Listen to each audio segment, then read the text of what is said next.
నేను ములగాకు ఫ్రై చేస్తున్నాను. చేసేద్దాం వచ్చింది. మరి గ్యాస్ వెలిగించా. నైట్ కొంచెం ఆకులన్నీ ఒలిసేసి పక్కన పెట్టేసుకున్నాను. కడిగేసి పక్కన పెట్టాను. ప్యాన్ మీద నూనె పోస్తున్నాను. చూసారా, నూనె ములగాకు ఎక్కువే పడుతుంది. నేను వస్తే ఎల్లుల్లిపాయలు అంటారు, తెల్లపాయలు ఇలా ముక్కల కింద కొట్టేసుకున్నా.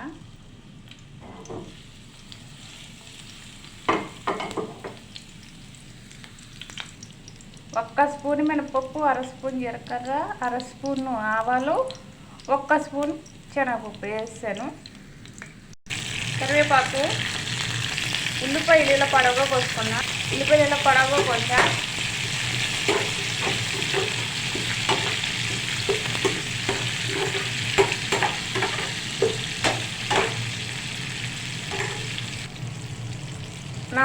ఐదు పచ్చిమిరపకాయలు, 4 ఎండుమిరపకాయలు ఇందులో వేస్తాను. రుచికి సరిపడినంత సాల్ట్ వేస్తున్నాను.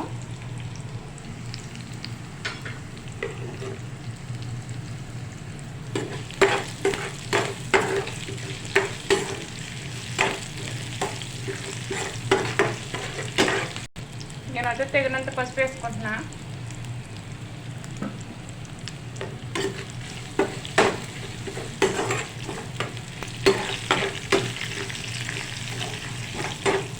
కడుపుని పక్కన పెట్టుకుని ములగాకు వేద్దాము.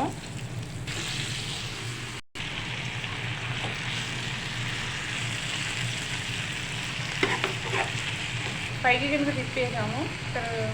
అన్ని పట్టేలాగా మూత పెడతాము.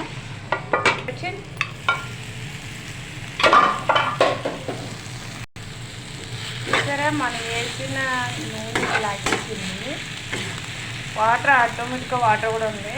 మళ్ళీ మన నూనె మనకు చేసాక అప్పుడు మనం ఇందులో శనగకాయల పొడి వేస్తాం. శనగకాయల పొడి వేసి ఫ్రై చేసుకుని పొడి చేసుకుని పక్కన డబ్బాలో పెట్టుకుంటాను. చాలాసార్లు చెప్పాను వీడియోలో. ఏమైందబ్బా, లైక్ చేసుకోండి, షేర్ చేయండి, కామెంట్ చేయండి. మీ సపోర్ట్ కావాలనే కదా నేను అడిగింది మిమ్మల్ని. మీ సపోర్ట్ కావాలి కదా మరి నాకు.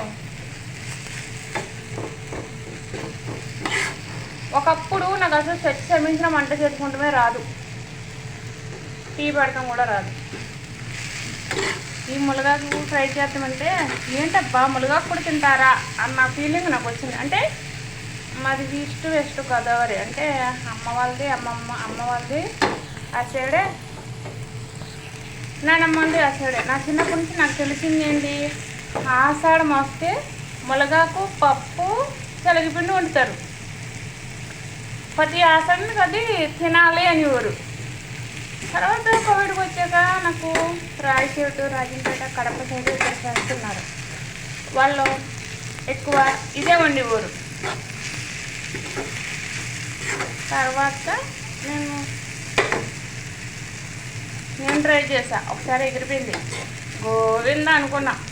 లైట్గా ఒకరు వచ్చింది. ఎందుకు అంటే ఉడకబెట్టాలి అని కొంతమంది అన్నారు.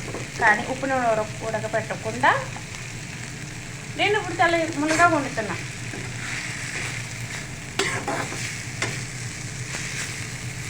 కానీ చాలా మధ్యలో బ్లడ్కి ఏంటి చాలా మంచిది. అప్పుడు తను నాకు చెప్పింది ఇలా చేయి బాగుంటుంది, హెల్త్కి మంచిది.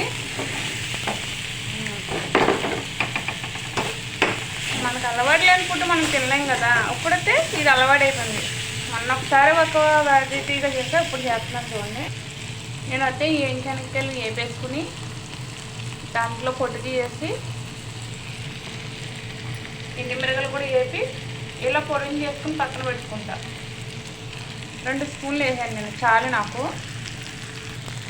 నేను ఎండు కొబ్బరి ఉంటే ఎండు కొబ్బరి ఇలాగా పొడిని చేసేసుకుని ఇలా పక్కన పెట్టుకుంటా.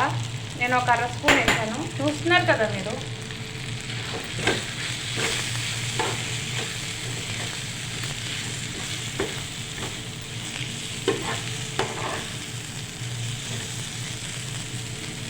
ఇది రోటీలోకి బాగుంటుంది, చపాతీలోకి బాగుంటుంది, రైస్లో కూడా బాగుంటుంది.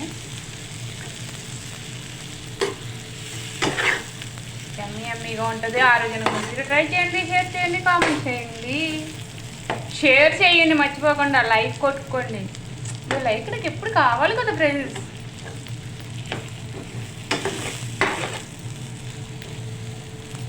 నాకు వస్తే అస్సలు చచ్చి మీద నాకు ఏ వంటలు రావు. ఈ కోవిడ్కి వచ్చాక ఫస్ట్ నేను కోవిడ్ ఇంట్లో కుకింగ్కి వెళ్ళా. ఆంధ్ర వంటలు నాకు రావు, అరబీ వంటలు ఎలా వస్తారో దేవుడా అని బాధపడ్డాను నేను. అప్పుడు నాకు వంటలు రావట్లేదని ఆఫీస్ వాళ్ళకి ఫోన్ చేస్తే ఆఫీస్ వాళ్ళు బేబీ కేర్ టేకర్ కింద పంపించారు. అది ఒక నరకం. అది వద్దని వదిలేసా. ఏం కష్టమైనా పర్లేదు కుకింగ్కి వెళ్దామని మళ్ళీ వేరే ఇంటికి కుకింగ్ పంపించారు.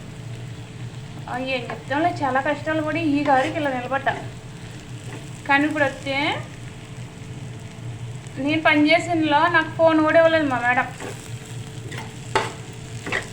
ఇంటికి ఫోన్ మాట్లాడాలన్నా, అమ్మతో ఫోన్ మాట్లాడాలన్నా మా మేడం 100కి 1000 సార్లు అడుక్కోలేదు. ఎవరి ఇంట్లోకి వెళ్ళినా కానీ నా లక్కీగా ఒక మేడం వాళ్ళ ఇంట్లోకి వెళ్ళా. ఒక మినిమం 2 సంవత్సరాలు గడిచిపోయి నాకు అలాగే ఆ ఇంట్లో కొన్ని రోజులు ఈ ఇంట్లో కొన్ని ఇంట్లో జీతాలు ఇచ్చేవారు కూడా కాదు. ఏం చేద్దాం. ఇప్పుడు వస్తే ఫోన్లో వచ్చినాయి, ఏదైనా కష్టం వస్తే లైవ్లోకి వచ్చి చెప్తున్నారు. అప్పుడేమీ లేదబ్బా. ఏదంటే పూర్వకి 20 సంవత్సరాలు కాదు, కొంతమంది ఇళ్ళలో ఫోన్లు ఉండవు, సెలవులు ఉండవు. ఇప్పుడు మళ్ళీ నేను ఇంటికి వెళ్ళిపోయి మళ్ళీ నా సొంత డబ్బులతో నేను వీడియో తీసుకొని దేవుడి వల్ల వచ్చాను. ఒక రకంగా పని ఉన్నాను, మళ్ళీ వేరే ఆవిడ వల్ల చిరిగిపోయాను. లేగాలంటే సపోర్ట్ కావాలి కదా, సపోర్ట్ కావాలంటే మీరు లైక్ కావాలి కదా, లైక్ వేసుకోండి, షేర్ చేయండి సరేనా. ఈ వంట మర్చిపోకుండా చేసుకోండి, మీ ఆరోగ్యానికి చాలా అంటే చాలా మంచిది. ఆరోగ్యమే మహాభాగ్యం. ఓకేనా.